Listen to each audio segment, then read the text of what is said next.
Bonjour, aujourd'hui dans cette vidéo, je vais te parler de mes 5 erreurs avec la boulimie. Je m'appelle Eliette Wettstein-DT et j'accompagne les personnes qui ont la boulimie, l'anorexie, l'hyperphagie, les TCA à dire merci et au revoir à cette maladie. Mes 5 erreurs avec la boulimie. La première, c'était croire que la nourriture était le problème. Quand j'avais une vingtaine d'années, je me suis formée à la PNL et la formatrice en fait, nous faisait faire des exercices et travailler sur les relations entre humains, sur la relation à nos parents, nos valeurs, etc. Et je lui dis, mais moi, j'ai pas de problème en fait. Je suis boulimique. Je veux juste travailler sur la nourriture. Et j'ai mis des mois à comprendre toutes les lacunes que j'avais dans plein de domaines et qui n'avaient rien à voir avec la nourriture et que la nourriture n'était que le résultat, en fait, le symptôme, ce qui était visible, mais ce n'était pas ça la cause en fait de cette maladie. Première erreur, croire que la nourriture est le problème. Deuxième erreur, croire tous les matins que c'était le bon jour, que c'était le jour où ça allait s'arrêter et me recoucher tous les soirs en me dénigrant totalement parce que je n'avais pas réussi et pensant que j'étais vraiment une loseuse et que j'étais capable de rien. Ça peut paraître débile, mais se lever tous les matins, plein de convictions, plein de croyances et se coucher tous les soirs en pensant qu'on n'est qu'une loseuse, ça a quand même duré pas loin de 30 ans, ça fait perdre vraiment confiance en soi, vraiment confiance dans ses capacités, vraiment confiance en son corps, vraiment confiance en même ses capacités mentales. Donc ça fait vraiment pas du bien. Et en même temps, ça démontre une force de vie incroyable. Pendant 30 ans, croire tous les matins qu'on va y arriver, et se recoucher en étant une loseuse, se relever le matin en croyant qu'on va y arriver. Donc il y a vraiment deux côtés à chaque fois, une force de vie incroyable. Donc les personnes qui ont cette maladie ont une puissance de vie incroyable. Et ça, j'en reste persuadée et je le dis à chaque fois. C'était la numéro 2. Numéro 3, des erreurs avec la boulimie, croire que j'allais m'en sortir seule. Ce n'est absolument pas possible de se sortir d'une addiction, que ce soit celle-ci ou une autre, seule.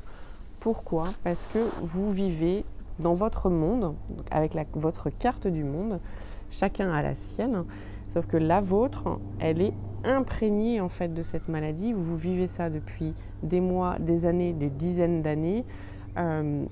C'est votre carte du monde et votre manière d'agir avec l'extérieur, d'être en action, en réaction, en relation avec les gens qui sont autour de vous et avec vous-même qui fait que vous avez cette maladie.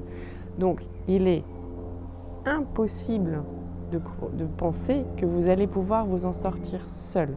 Que ce soit vous qui vous preniez en main et qui fassiez les démarches, oui, mais que vous vous en sortiez seul, moi, je n'y crois pas du tout.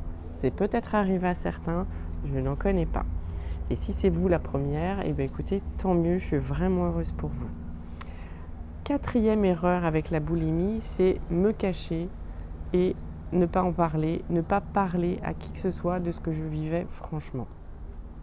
Pourquoi une telle erreur? Alors de toute façon, la boulimie ou tout ce qui s'y rapproche sont des maladies de la honte. Donc de toute façon, on vit ça dans la honte et caché.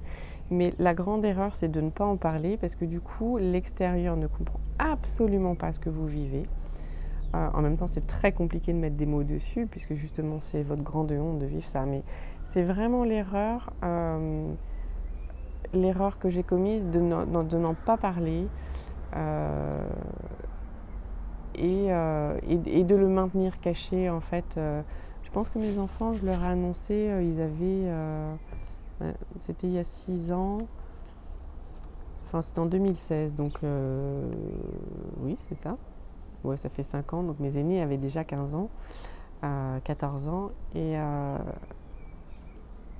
bon, tout le monde a eu des réactions différentes, mais je pense que ça c'est vraiment une grosse erreur. La dernière erreur avec la boulimie, c'est de m'être confondue avec cette maladie, c'est-à-dire de ne faire qu'un avec cette maladie, de me définir par rapport à cette maladie. Vous savez qu'on catégorise, donc j'étais maman, boulimique, mère au foyer, enfin ça faisait partie complètement de la personne que j'étais et du coup avec confondre en fait la maladie et moi-même. Et ça, c'est une vraie erreur et vraiment un des premiers pas à faire avec cette maladie, c'est une maladie, ce n'est pas moi. C'est une maladie, c'est autre chose que moi. Moi, je ne suis pas cette maladie. J'ai cette maladie, j'ai les symptômes de cette maladie, mais ce n'est pas moi. Donc voici les 5 erreurs que j'ai commises avec la boulimie. Où est-ce que vous en êtes, vous, avec la vôtre de maladie? Si vous voulez prendre rendez-vous pour un rendez-vous découverte, vous pouvez me contacter grâce au lien Calendly et on pourra voir ensemble quelle est la meilleure façon de vous accompagner pour dire merci et au revoir à cette maladie. Belle journée!